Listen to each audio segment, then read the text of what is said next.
ഇപ്പോൾ നമ്മൾ പ്രൊഫഷണൽ കോഴ്സുകൾക്കും അല്ലെങ്കിൽ മറ്റ് വിദേശ രാജ്യങ്ങളിലൊക്കെ പോയി ഭൗതികമായ കോഴ്സുകൾ പഠിക്കാൻ നമ്മൾ ലക്ഷങ്ങൾ ചിലവാക്കാറുണ്ട്. പക്ഷേ നമുക്ക് മതപരമായി തന്നെ ഇപ്പോൾ മദീനയിലെ ഹറമിൽ പഠിക്കാനുള്ളൊരു ഓപ്ഷൻ, അത് ഒരുപാട് ആളുകളത് തിരിച്ചറിഞ്ഞിട്ടില്ല. സത്യം പറഞ്ഞാൽ അത് നമ്മളെ യൂണിവേഴ്സിറ്റി പോലെയല്ല, സ്കോളർഷിപ്പും മറ്റു കാര്യങ്ങളൊന്നും ഉണ്ടാവില്ല. നമ്മൾ തന്നെ വിസയും അതുപോലെ തന്നെ അവിടുത്തെ ഇഖാമ എടുക്കാനുള്ള സംഗതികളൊക്കെ നമ്മൾ തന്നെ ചെയ്ത് അവിടെ എത്തിക്കഴിഞ്ഞാൽ നമ്മളൊരു വിദേശ രാജ്യങ്ങളിൽ പഠിക്കുന്നതിനേക്കാളും എത്രയോ തുച്ഛമായ പൈസയാണ് നമുക്ക് ഒരു 4 വർഷം ഇതേപോലെ തന്നെ ഹറമിൽ മസ്ജിദുൻ നബവിക്കുള്ളിൽ, മസ്ജിദുൻ നബവിയുടെ ഉള്ളിലിരുന്നാണ് നമ്മൾ പഠിക്കുക. അതിനുള്ളിൽ കോളേജുകളുണ്ട്. ലോകത്തിലെ ഇപ്പോൾ നമ്മൾ ഒക്കെ പങ്കെടുക്കാറുള്ള ഷെയ്ഖ് സുലൈമാൻ റുഹൈലി മസ്ജിദ് ഖുബായിലെ ഖത്തീബാണ്. അദ്ദേഹം സ്ഥിരം അസറിന് ശേഷം പിന്നെ മസ്ജിദുൻ നബവിയിൽ ക്ലാസ്സുണ്ട്.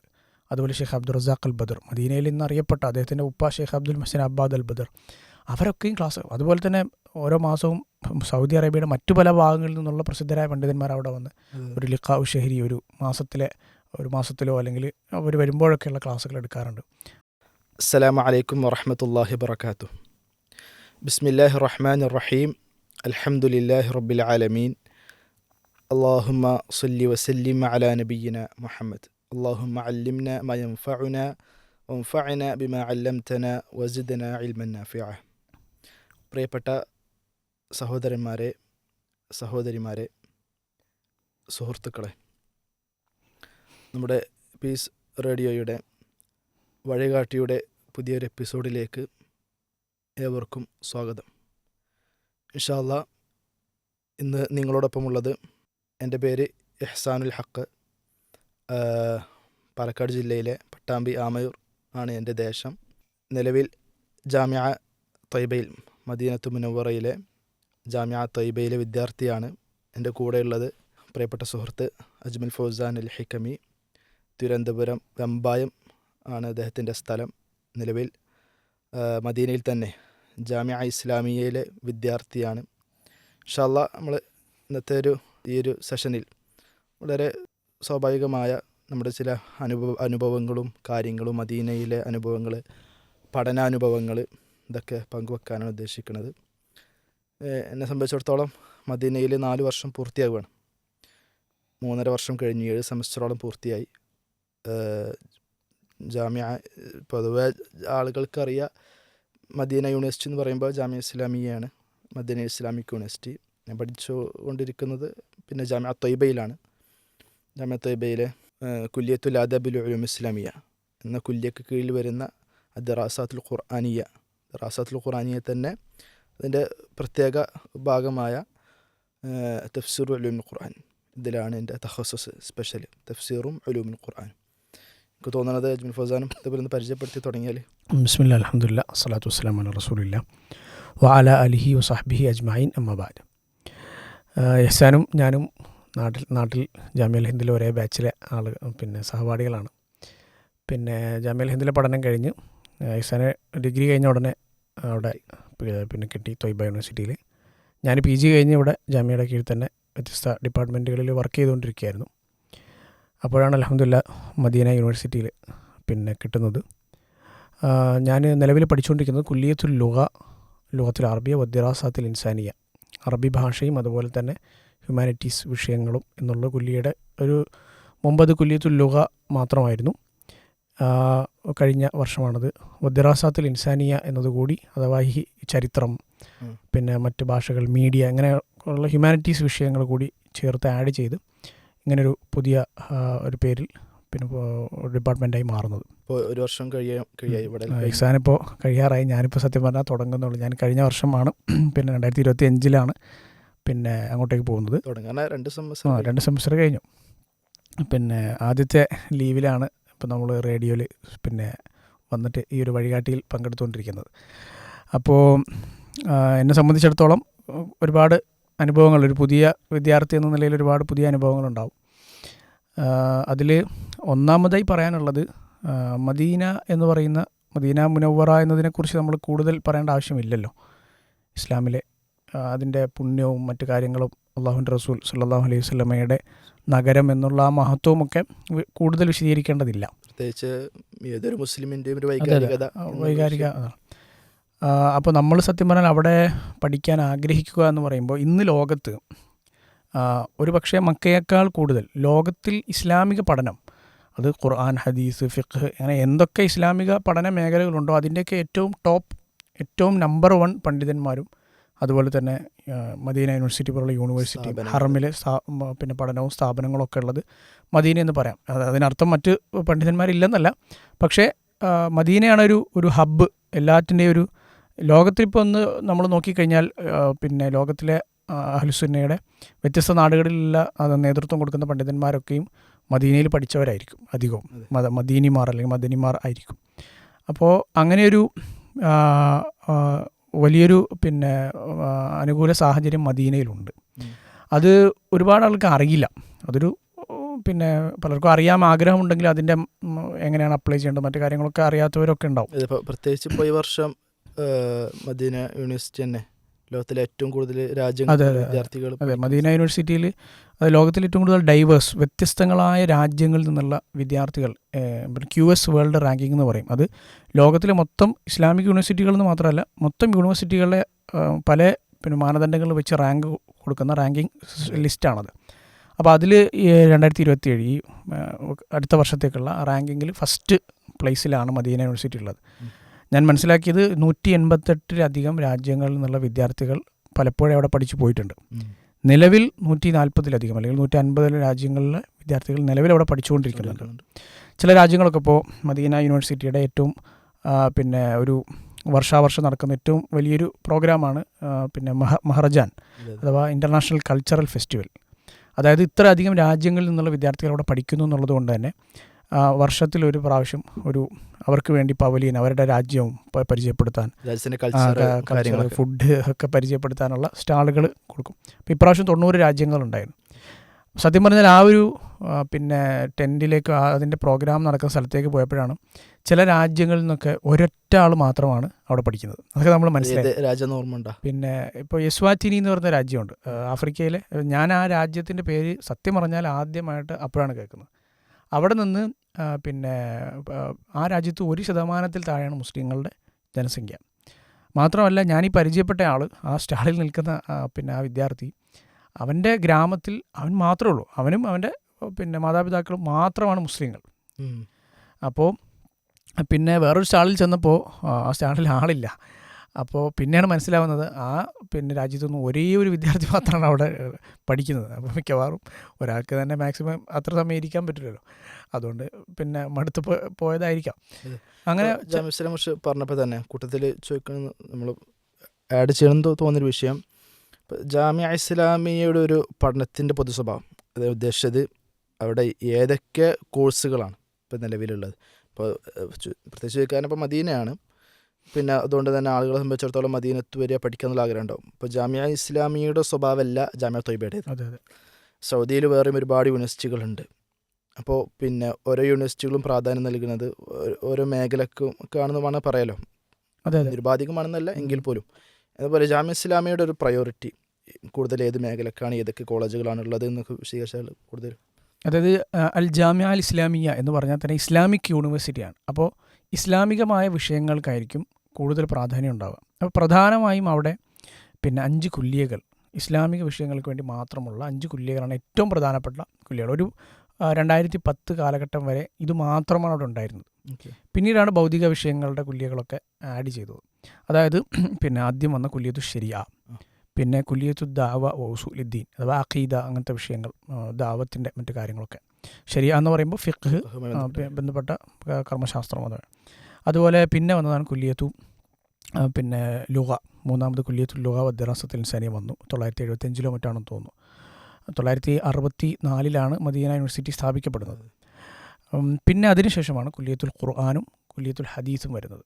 അപ്പോൾ ഇങ്ങനെ ഈ 5 കുല്ലിയകളാണ് ഇസ്ലാമികമായിട്ട് അവിടെയുള്ള ഏറ്റവും പ്രധാനപ്പെട്ട കുല്ലിയകൾ. ഇതിന് പുറമേ ഉള്ളതാണ് പിന്നെ കുല്ലിയത്തുൽ ഉലൂം, സയൻസിൻ്റെ വ്യത്യസ്ത കെമിസ്ട്രി, ബയോളജി ഡിപ്പാർട്ട്മെൻറ്റുകളുണ്ടാവും. അതുപോലെ കമ്പ്യൂട്ടർ സയൻസ് ഉണ്ട്, എൻജിനീയറിംഗ് ഉണ്ട്. ഇതൊക്കെ മറ്റ് കുല്ലിയകളാണ്. ടോട്ടൽ 9, അല്ലെങ്കിൽ എനിക്ക് തോന്നുന്നു ഇപ്പോൾ ലാസ്റ്റ് വന്നപ്പോൾ ഒരു ബിസിനസ് മാനേജ്മെൻറ്റ് എന്നുള്ള പിന്നെ കുല്ലിയത്തുൽ അമാൽ എന്നുള്ളൊരു കുല്ലിയ കൂടി കഴിഞ്ഞ വർഷം ഞാൻ പോയതിന് ശേഷമാണ് അത് രൂപീകരിച്ച് പ്രത്യേക ഡിപ്പാർട്ട്മെൻറ്റായി മാറുന്നത്. പിന്നെ ഒരു പുതിയൊരു ഇത് കേട്ടത് പിന്നെ കുല്ലിയത്തു ശരീഅയുടെ പിന്നെ അതും ഒരു പുതിയ ഡിപ്പാർട്ട്മെൻറ്റായി മാറാനുള്ളൊരു ചർച്ച നടക്കുന്നുണ്ടെന്ന് കേട്ടു. അഥവാ സൗദി ലോ കാനൂൻ അന്തിമ കാനൂൻ അതും കൂടി അതിപ്പോൾ തന്നെ പിന്നെ ഒരു സെക്ഷനായി ഉണ്ട്. കുല്ലിയത്തു ശരീഅ പഠിക്കുന്ന വിദ്യാർത്ഥികൾക്ക് അതും കൂടി പഠിക്കാനുണ്ട്. സത്യം പറഞ്ഞാൽ അതൊരു പിന്നെ ഫിഖ് പഠിക്കുന്ന പിന്നെ നമ്മളെ നാട്ടിൽ നിന്നൊക്കെ പോകുന്ന അല്ലെങ്കിൽ സൗദികളല്ലാത്ത വിദ്യാർത്ഥികളെ സംബന്ധിച്ചിടത്തോളം അതൊരു പിന്നെ ടാസ്ക്കാണ്. കാരണം സൗദി നിയമങ്ങൾ പഠിക്കുക എന്നുള്ളത്. കാരണം അതുകൊണ്ട് സൗദിയിൽ തന്നെ ജോലിയൊക്കെ ഉദ്ദേശിക്കുന്നവർക്ക് ഉപകാരം ഉണ്ടെന്നല്ലാതെ നമുക്കൊരു പ്രത്യേകിച്ച് മറ്റു ഉപകാരങ്ങളില്ലല്ലോ. ഇപ്പോൾ ഇസ്ലാമിൻ്റെ വിഷയം പറഞ്ഞു. ഇന്നപോലെ തന്നെ ഇപ്പോൾ മദീനയുള്ള ജാമിഅ തയ്യിബ എന്ന് പറഞ്ഞു. ഇപ്പോൾ ഞാൻ പഠിച്ചുകൊണ്ടിരിക്കുന്ന യൂണിവേഴ്സിറ്റി ജാമിഅ തയ്യിബ എന്ന് പറഞ്ഞാൽ ശരിക്കും ഒരു ആർട്സ് യൂണിവേഴ്സിറ്റിയാണ്. അതെ. പിന്നെ അഥവാ medical, science, computer science, engineering, അതും അങ്ങനെ തുടങ്ങി എന്തെല്ലാം മേഖലകളുണ്ടോ, ഭൗതിക വിഷയങ്ങളുണ്ടോ. എനിക്ക് തോന്നുന്നു അവിടെ പെൺകുട്ടികളാണ് കൂടുതൽ പഠിക്കുന്നത് അല്ലേ? പെൺകുട്ടികൾക്ക് പിന്നെ പ്രാമുഖ്യം ജാമിഅ തയ്യിബയിലുണ്ട്. ജാമിഅ ഇസ്ലാമിയയിൽ പെൺകുട്ടികൾക്കില്ല, തീരെ ഇല്ല.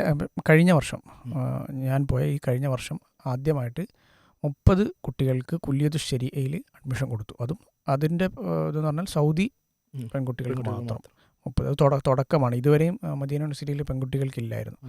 അപ്പോൾ സത്യം പറഞ്ഞാൽ ഇത് എപ്പിസോഡ് കേട്ടുകൊണ്ടിരിക്കുന്ന പിന്നെ വിദ്യാർത്ഥിനികളുണ്ടെങ്കിൽ ത്വയ്ബ യൂണിവേഴ്സിറ്റി നല്ലൊരു കൂടുതൽ ആളുകൾ ചോദിക്കാറുണ്ട്.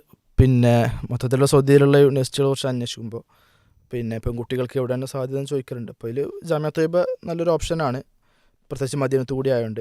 ഇപ്പോൾ പറഞ്ഞതെന്താ വെച്ചാൽ ഭൗതികമായി ബന്ധപ്പെട്ട ഭൗതിക മേഖലയിലുള്ള കോഴ്സുകളാണ് ജാമിഅ തയ്യിബയിൽ കാര്യമായിട്ടുള്ളത്. അതിൽ കുല്ലിയത്തുൽ ആദാബി വൽ ഉലൂമിൽ ഇൻസാനിയ ആർട്സ് ആൻഡ് ഹ്യൂമാനിറ്റീസ് കോളേജിൻ്റെ കീഴിലെ ഡിപ്പാർട്ട്മെൻറ്റാണ് ഇത് അദ്റാസാത്തുൽ ഇസ്ലാമിയ എന്നതുപോലെ മറ്റൊരു ഡിപ്പാർട്ട്മെൻറ്റാണ് അദ്റാസാത്തുൽ ഖുർആനിയ, ഡിപ്പാർട്ട്മെൻറ്റ് ഓഫ് ഖുർആനും ഡിപ്പാർട്ട്മെൻറ്റ് ഓഫ് പിന്നെ ഇസ്ലാമിക് സ്റ്റഡീസും.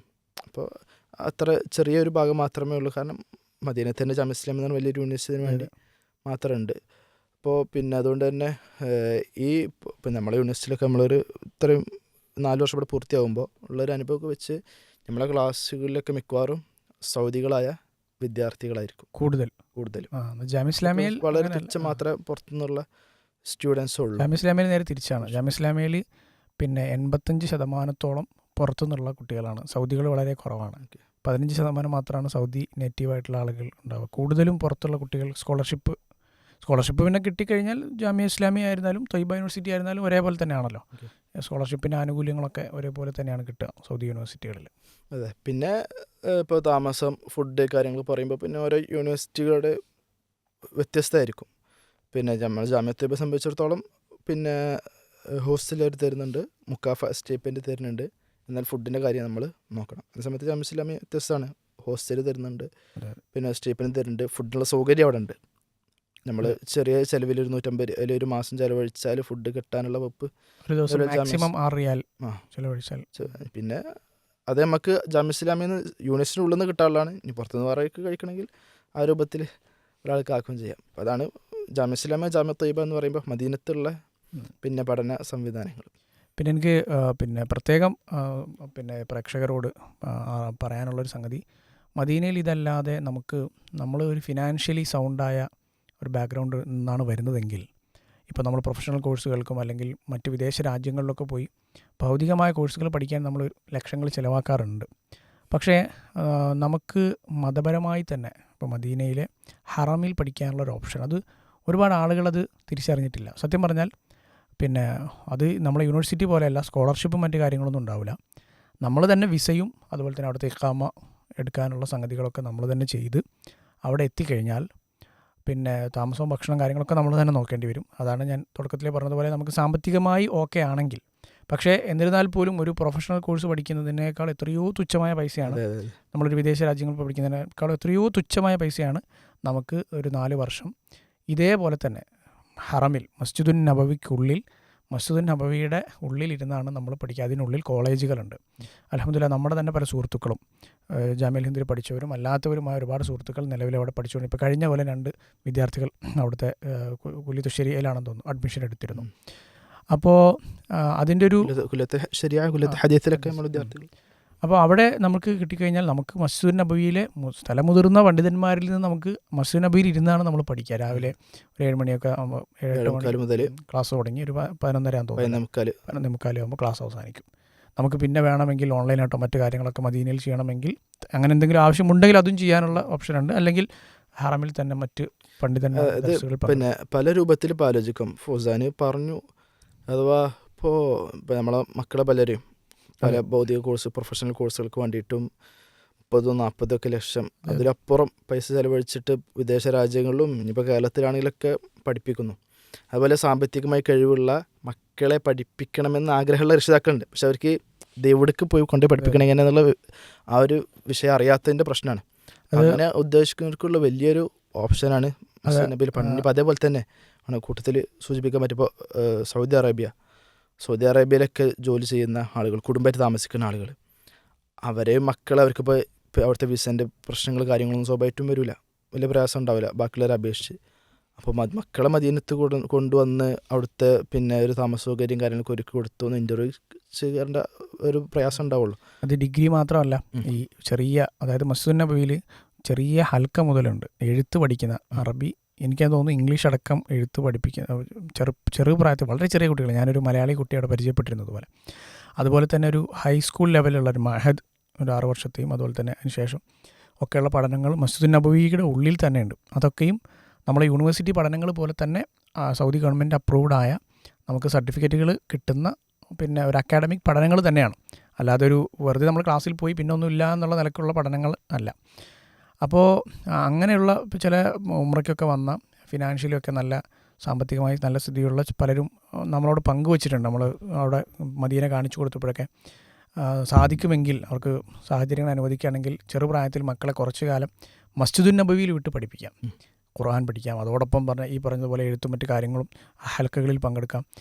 അതുപോലെ തന്നെ മദീനയിൽ പ്രവാചകൻ സല്ലല്ലാഹു അലൈഹി വസല്ലമയുടെ ആ വഹ്യൊക്കെ ഇറങ്ങിയ ഒരുപാട് സംഭവമാണ്. അവിടുത്തെ ഓരോ മണൽത്തരിയിലും ചരിത്രങ്ങളുണ്ടാവുമല്ലോ.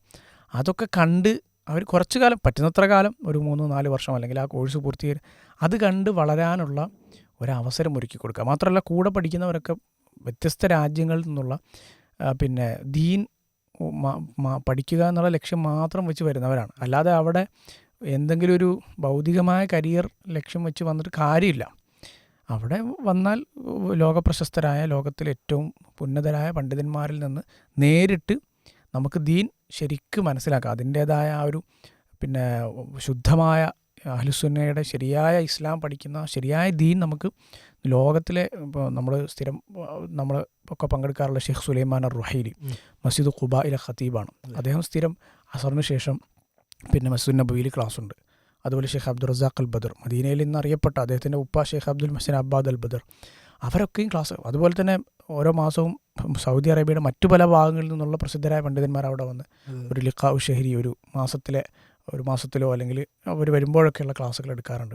അപ്പോൾ അങ്ങനെ പണ്ഡിതന്മാരെ സത്യം പറഞ്ഞാൽ നമ്മളൊരു വളർച്ചയുടെ ഒരു ഘട്ടത്തിൽ നമ്മൾ ക്ലാസ് മനസ്സിലായില്ലെങ്കിൽ കൂടി ഇങ്ങനെയുള്ള വലിയ മനുഷ്യന്മാരെ കാണുക, അവരുടെ സദസ്സിലിരിക്കുക എന്ന് പറഞ്ഞാൽ തന്നെ അതൊരു ബർക്കത്ത് ആണ്. മാത്രമല്ല ഒരുപാട് കാര്യങ്ങൾ അവരിൽ നിന്ന്, അവരുടെ സ്വഭാവം, അവരുടെ ഇടപെടലുകൾ, അത് കിട്ടാനുള്ളൊരു വഴി കൂടിയാണത്. പിന്നെ അപ്പോൾ അതിപ്പോൾ ഈ പറഞ്ഞത് ഇപ്പോൾ ഈ ഹറമിൽ പഠിക്കുമ്പോൾ തന്നെ മസ്ജിദ് നബി പഠിക്കുമ്പോൾ തന്നെ പിന്നെ കുല്ലിയയിൽ പഠിക്കുമ്പോഴും മഹദിലും ഒരു സ്ഥായിയായിട്ട് നമ്മൾ പഠിക്കുമ്പോഴാണ് ഇപ്പോൾ ഒക്കെ ആവശ്യപ്പെടുന്ന കാരണം വിസ കാര്യങ്ങൾ ഉണ്ടായിരിക്കണം കാര്യങ്ങളൊക്കെ. അതേ സമയത്ത് ഇപ്പോൾ സാധാരണ തൽക്കാല വിസയ്ക്ക് വരുന്ന ഒരാൾ അങ്ങനത്തെ താൽക്കാലികമായിട്ട് വന്നു പോകുന്നവർക്കുള്ള അവസരങ്ങളൊക്കെ തന്നെ ഉണ്ട്. പിന്നെ ഹൽക്ക സംവിധാനമുണ്ട്, വളരെ നമുക്ക് ഉപയോഗപ്പെടുത്താൻ പറ്റിയ, അത് ഉപയോഗപ്പെടുത്തിയാൽ തന്നെ നമുക്ക് വൈജ്ഞാനികമായിട്ട് നല്ല മികവ് ഉണ്ടാക്കാൻ പറ്റിയ അവസരങ്ങളാണ്. ഫജറിന് ശേഷമാണെങ്കിലും ദുഹയ്ക്ക് ശേഷമാണെങ്കിലും പിന്നെ അസ്ർ മഗ്രിബ് ഇശാന് ശേഷമുള്ള ഹൽക്കകൾ. ആ ഹൽക്കയിൽ തന്നെ ചെറിയ മക്കൾക്കാണെങ്കിൽ അക്ഷരങ്ങൾ നോക്കി വായിക്കാൻ പഠിക്കുന്ന ഇത് മുതൽ പിന്നീട് ഖുർആൻ ശരിക്കും അറബി വായിച്ച് പഠിക്കാൻ പറ്റുന്ന, ഖുർആൻ ഹിഫ്ളാക്കാനുള്ള, ഖുർആൻ മുറാജ ചെയ്യാനുള്ള, അതുപോലെ തന്നെ ഖുർആനിൽ വ്യത്യസ്തങ്ങളായ പിന്നെ ഖിറാഅത്തുകളിൽ ഇജാസ് എടുക്കാനുള്ള അവസരങ്ങൾ. നമ്മൾ നല്ല ഹാഫിളാണ്, നമുക്ക് നല്ല ഇത്ഖാനോടുകൂടി ഹിഫ്ളുണ്ടെങ്കിൽ അവിടെ പോയി പരീക്ഷ അറ്റൻഡ് ചെയ്ത് കഴിഞ്ഞാൽ നമുക്ക് നേരെ ഇജാസയുടെ ഹൽക്കയിൽ പ്രവേശിക്കാം. ഇനി മാത്രമല്ല, ഇപ്പോൾ ഒരാൾക്ക് അവിടെ ഇജാസക്ക് ഉള്ള സമയമൊന്നുമില്ല, ഒരാൾക്ക് ശരിക്കും മുറാജ ചെയ്യണം, അല്ലെങ്കിൽ മുറാജ ഒക്കെ ഓക്കെയാണ്, ഖുർആൻ ഹിഫ്ള് പഠിച്ചതൊക്കെ ഓർമ്മയുണ്ട്, അവർക്ക് കുറഞ്ഞ കാലം ഒന്ന് ഹറമിൽ സർട്ടിഫിക്കറ്റ് കിട്ടണം, ദൂരയിൽ കിട്ടണമല്ലോ. അവിടെ വരാം, പിന്നെ കുറച്ച് ആഴ്ചകളോ പിന്നെ 1-2 മാസം ചിലവഴിച്ചാൽ എന്ത് ചെയ്യാൻ പറ്റും, അവിടുത്തെ ഇഖ്തിബാറിൽ പങ്കെടുത്ത് എന്ത് ചെയ്യാം, എക്സാം പങ്കെടുത്താൽ അവന് ഖുർആൻ മൊത്തം മുറാജ ചെയ്തതിൻ്റെ ഇപ്പോൾ 10 ജന 10 അതെ.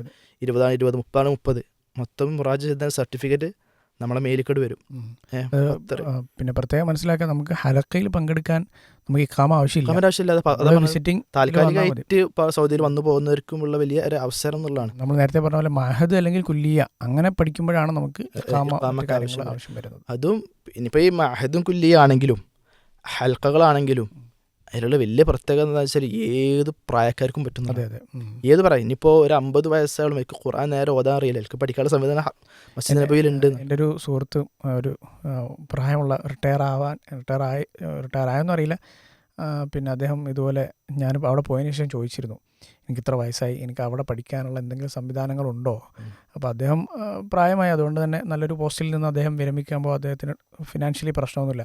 അപ്പോൾ നാട്ടിൽ നിന്നൊരു പിന്നെ ഭക്ഷണം ഉണ്ടാക്കുന്ന ഒരാളെ കൂടി കൊണ്ടുവന്ന് അവിടെ ഒരു റൂമൊക്കെ എടുത്ത് താമസിച്ച് കുല്ലിയയിൽ പഠിക്കാൻ പറ്റുമെന്നുള്ളതാണ് അദ്ദേഹത്തിൻ്റെ. അപ്പോൾ ഞാൻ അന്വേഷിച്ചപ്പോൾ ഈ പറഞ്ഞ പോലെ പ്രായപരിധി ഇല്ല അദ്ദേഹത്തോട്. നമ്മളെ പിന്നെ ഒരു സുഹൃത്ത് പറഞ്ഞിരുന്നു, അവരെ ക്ലാസ്സിൽ മഹദിലാണ്, പിന്നെ മഹദിലാണ് ഇപ്പോൾ ക്ലാസ്സിൽ വാപ്പയും മോനൊറ്റ ക്ലാസ്സിലുണ്ട്, വാപ്പയും മോനൊറ്റ ക്ലാസ്സിലുണ്ട്. അപ്പം അത്ര വലിയ നമുക്ക് ഫിനാൻഷ്യലി കഴിയുന്ന ഒരാളെ സംബന്ധിച്ചിടത്തോളം ഇനി പിന്നെ വളരെ വലിയൊരു അവസരം. ഇനി മാത്രമല്ല, ഒരാൾക്ക് ഒരു വിദ്യാർത്ഥിക്ക് പഠിക്കാൻ അവസരമുണ്ട്, രക്ഷിതാക്കൾക്ക് പഠിപ്പിക്കാൻ അവസരമുണ്ട്, എന്നാൽ സാമ്പത്തികമായിട്ട് കഴിവില്ല, എന്നാൽ സ്പോൺസർ ചെയ്ത് കൊടുക്കാൻ പറ്റിയ ആളുകളുണ്ടെന്നുണ്ടെങ്കിൽ, അഥവാ അള്ളാഹിൻ്റെ ദീനിനെ എവിടെയാണോ പിന്നെ നമുക്കൊരു ഉപകാരം ഹൈർ ചെയ്ത് കൊടുക്കാൻ പറ്റിയ അത് ഉപയോഗപ്പെടുത്താൻ നിലക്ക് ഉപയോഗപ്പെടുത്താൻ പറ്റുന്ന അവസരങ്ങളാണ്. അത് ഇതേ സാധ്യതകൾ എവിടെയുണ്ട്, മക്കത്തുണ്ട്, മക്കത്തെ ഹറമയിലുണ്ട്. ഇനിയിപ്പോൾ പിന്നെ അതുപോലെ തന്നെ ഇപ്പോൾ മദീനയിലാണെങ്കിലും മക്കത്താണെങ്കിലും ഇപ്പോൾ മക്കയുടെ അടുത്ത പ്രദേശങ്ങൾ ജിദ്ദ, തായിഫ്, അടുത്ത പ്രദേശങ്ങൾ മദീനത്താണെങ്കിൽ എംബോ, പിന്നെ മദീനത്തെ വ്യത്യസ്ത സ്ഥലങ്ങൾ അവിടെയൊക്കെ ഉള്ള ആളുകളാണ്. ഇപ്പോൾ അതിന് പിന്നെ കുറച്ച് ദൂരത്തുള്ള ആളുകളാണെങ്കിൽ പോലും അവർക്ക് അറബി ഭാഷ അറിയാം, കുറച്ചൊക്കെ അടിസ്ഥാനപരമായ അറിവുകളുണ്ട്.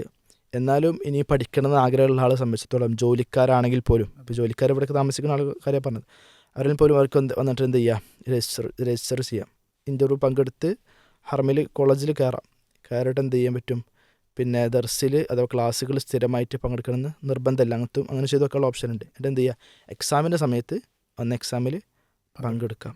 അപ്പോൾ അവർക്ക് എന്ത് ചെയ്യും, ഹറമിൻ്റെ സർട്ടിഫിക്കറ്റ് കിട്ടും, പിന്നെ ഒരു പഠനം ആവും ചെയ്യും. മറ്റേതിൻ്റെ അത്ര ദിവസമായിട്ട് ഒരു പക്ഷം ഉണ്ടായിക്കോണം, എങ്കിൽ പോലും കഴിയുന്നത്ര പഠിക്കുക എന്നുള്ളൊരു അതും വലിയൊരു അവസരമാണ്. പിന്നെ നമ്മൾ ഇതൊക്കെ പറയുമ്പോഴും നമ്മൾ പിന്നെ എന്തെങ്കിലും ആശങ്കകളുണ്ടെങ്കിൽ സത്യം പറഞ്ഞാൽ മദീനയിൽ നിലവിൽ പിന്നെ ഏകദേശം 30ഓളം വിദ്യാർത്ഥികൾ ഈ പറഞ്ഞ മദീന യൂണിവേഴ്സിറ്റിയിലും ത്വയ്ബ യൂണിവേഴ്സിറ്റിയിലും പിന്നെ ഹറമിലൊക്കെയായി പഠിക്കുന്നുണ്ട്. നമ്മളൊരു മലയാളി, നമ്മുടെ ഒരു കൂട്ടായ്മ മദീന ഇസ്ലാഹി സെൻറ്റർ അൽഹംദുലില്ലാ പിന്നെ അതിന് കീഴിൽ തന്നെയുള്ള വിദ്യാർത്ഥി ഘടകം. അത് പ്രത്യേകം എനിക്ക് തോന്നുന്നു പ്രേക്ഷകരോട് പറയാനുള്ളൊരു കാര്യം കൂടി, നമ്മൾ കഴിഞ്ഞ കൊല്ലം നമ്മുടെ ഒരു വിദ്യാർത്ഥി സമൂഹത്തിൻ്റെ കീഴിൽ ആരംഭിച്ചൊരു സംരംഭം മദീന ജേണൽ എന്ന് പറയുന്നത്, അത് ഒന്ന് പരിചയപ്പെടുത്തിയാൽ നന്നാവുമെന്ന് തോന്നുന്നു. അതായത് മദീനയിൽ വന്ന ഒരുപാട് ആളുകൾ പിന്നെ ആധുനികമായി വ്ളോഗർമാരും മറ്റുമൊക്കെ ഇൻസ്റ്റഗ്രാമിലും അതുപോലെ തന്നെ യൂട്യൂബിലൊക്കെ വീഡിയോകൾ ചെയ്യാറുണ്ട്. ഇപ്പോൾ ഉഹദിൻ്റെ അവിടെയുള്ളൊരു ഗുഹ, പിന്നെ ഹെസാൻ അറിയാമായിരിക്കും, അവിടെ നിന്ന് ഇപ്പോഴും റസൂലിൻ്റെ സുഗന്ധം വരുന്നുണ്ടെന്നൊക്കെ പറഞ്ഞ് അത് പിന്നെ എനിക്ക് തോന്നുന്നു സിമെൻറ്റ് ഇട്ട് അടച്ചു ആ ഗുഹ പിന്നെ. അപ്പോൾ അങ്ങനെ ഒരുപാട് സ്ഥലങ്ങളിൽ വന്നിട്ട് പിന്നെ പല കിണറുകൾ, പല സ്ഥലങ്ങൾ വന്ന് ഇവിടെ അത് ചെയ്തു, ഇവിടെ ഇത് ചെയ്തു. ഇപ്പം ഇങ്ങനെ പല ഇല്ലാത്ത കഥകളും മൗദൂആയ ഹദീസുകളൊക്കെ എടുത്തിട്ടാണ് പലരും നാട്ടിൽ നിന്ന് വരുന്നവരൊക്കെ ഉംറ ഗ്രൂപ്പിലൊക്കെ വരുമ്പോൾ അങ്ങനെ ചെയ്യാറുണ്ട്. അപ്പോൾ ശരിക്ക് മദീനയുടെ ഒരു വൈബും അതുപോലെ മദീനയുടെ ശരിയായ ചരിത്രങ്ങളും മദീന യൂണിവേഴ്സിറ്റി പോലുള്ള അവിടെയുള്ള പഠന സാധ്യതകളും അവിടെയുള്ള മറ്റ് വിശദാംശങ്ങളും വിവരങ്ങളൊക്കെ അറിയിക്കുന്നതിന് വേണ്ടിയിട്ട് നമ്മൾ മദീന ഇസ്ലാമിക് സെൻറ്ററിൽ നമ്മളെ വിദ്യാർത്ഥികൾ തന്നെ സ്റ്റാർട്ട് ചെയ്ത ഒരു സംരംഭമാണ് മദീന ജേണൽ എന്ന് പറയുന്നത്. അതറിയാത്ത ആളുകളുണ്ടെങ്കിൽ അതിന് യൂട്യൂബിലും അതുപോലെ തന്നെ ഇൻസ്റ്റഗ്രാമിലുമാണ് പ്രധാനമായിട്ട്, ഫേസ്ബുക്കിലും ഉണ്ട്. അപ്പോൾ അതിലൂടെ നമ്മൾ അൽഹംദുലില്ലാ മദീന യൂണിവേഴ്സിറ്റിയിലെ ലൈബ്രറി മൊത്തം കവർ ചെയ്തിരുന്നു. ഒരു യൂട്യൂബിലെ വീഡിയോ വിശദമായുണ്ട്. അതുപോലെ നമ്മൾ നേരത്തെ പറഞ്ഞ ആ മദീന യൂണിവേഴ്സിറ്റിയിൽ നടക്കുന്ന മഹറജാൻ ഇൻ്റർനാഷണൽ കൾച്ചറൽ ഫെസ്റ്റിവൽ, അതിൻ്റെ വീഡിയോ ചെയ്തിരുന്നു. അപ്പോൾ കുറച്ച് ദിവസങ്ങൾക്ക് മുമ്പ് മസ്ജിദ് ഖുബാവും പരിസരവുമുള്ള വീഡിയോ ചെയ്തിരുന്നു. ഇൻസ്റ്റഗ്രാമിൽ, യൂട്യൂബിൽ ലോങ് വീഡിയോകളാണ്, ഇൻസ്റ്റഗ്രാമിൽ ഇതല്ലാത്ത കുറേ ചെറിയ വീഡിയോകൾ, ചെറിയ അപ്ഡേറ്റുകൾ, അതുപോലെ തന്നെ മസ്ജിദ് നബിയുടെ ഓരോ കാര്യങ്ങൾ, അവിടുത്തെ നോമ്പ് തുറ, അവിടുത്തെ പിന്നെ മിനാരങ്ങളെക്കുറിച്ചുള്ളത്, അതുപോലെ ഓരോ ചെറിയ സ്ഥലങ്ങൾ, യൂണിവേഴ്സിറ്റിയിലെ ചില സംഭവങ്ങൾ, അവിടുത്തെ മലകൾ, അങ്ങനെ ഒരുപാട് കാര്യങ്ങൾ നമ്മൾ ചെയ്തിരുന്നു. അപ്പോൾ അത് പിന്നെ മദീനയുടെ ഒരു ആധികാരിക പൾസ് അറിയാൻ ആഗ്രഹിക്കുന്ന ആളുകളുണ്ടെങ്കിൽ നമ്മുടെ തന്നെ മദീന ഇസ്ലാഹി സെൻറ്ററിലെ തന്നെ വിദ്യാർത്ഥികൾ ചേർന്ന് ആരംഭിച്ച ആ ഒരു സംരംഭം നിങ്ങൾക്ക് ഉപയോഗപ്പെടുത്താവുന്നതാണ് എന്ന് പറയാം. ഇൻഷാല്ലാ ഇനി വരുന്ന ദിവസങ്ങൾ നമുക്ക് ബാക്കി പിന്നെ ഉഹദ്, അതെ അതെ, അതെ, ഇനി ഒരുപാട് ബാക്കിയുണ്ട്. ചരിത്ര പ്രധാനപ്പെട്ട സ്ഥലങ്ങളൊക്കെ പിന്നെ വീട് ചെയ്ത് പുറത്തിറക്കാനുണ്ട് ഇൻഷാല്ലാ ബീദിനില്ല. അപ്പോൾ ഇന്ന് ഈ ഒരു സമയത്ത് തൽക്കാലം കൂടെ വൈൻഡപ്പ് ചെയ്യാം എന്നാണ് ഉദ്ദേശിക്കുന്നത്. ഇൻഷാല്ലാ നമ്മൾക്ക് വലിയൊരു ആഗ്രഹമാണ്, പിന്നെ അത് ഏത് പ്രായക്കാരുടെ ആയാലും പിന്നെ മക്ക കാണുക, മദീന കാണുക, ഒരു ഹജ്ജ് ഉംറ എന്നുള്ളത്. പിന്നെ അതോടൊപ്പം തന്നെ ഒരു പഠിതാവാണ്, പഠിക്കാൻ ആഗ്രഹമുള്ള ഒരാളെ സംബന്ധിച്ചിടത്തോളം മദീനയിൽ വന്ന് പഠിക്കണം എന്നൊക്കെ ഒരു വലിയ സ്വപ്നമാണ്. അപ്പോൾ അല്ലാഹു സുബ്ഹാനഹു വ തആല ഈ അവസരം ലഭിച്ചവരെ സംബന്ധിച്ചിടത്തോളം കൃത്യമായി ഉപയോഗപ്പെടുത്താനും ഇനിയും പിന്നെ കൂടുതൽ ആളുകൾക്ക് അവസരം ലഭിക്കാനൊക്കെ കാരണമായി തീരട്ടെ എന്ന് ഈ സമയത്ത് പ്രാർത്ഥിക്കുകയാണ്. അല്ലാഹു സുബ്ഹാനഹു വ തആല എല്ലാ നിലക്കുമുള്ള ഖൈറും ബറക്കത്തും നമുക്ക് നൽകി അനുഗ്രഹിക്കുമാറാകട്ടെ. ബാറക്കല്ലാഹു ഫീക്കും. അസ്സലാമു അലൈക്കും വറഹ്മത്തുള്ളാഹി വബറകാതുഹു.